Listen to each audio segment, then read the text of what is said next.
Просыпайся с первого будильника.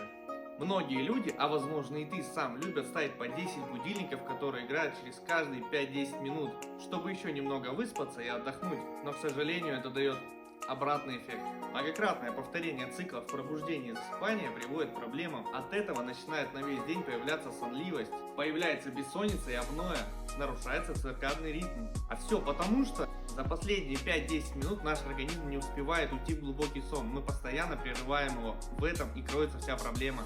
Поэтому не вздумай ставить 10 будильников, понял?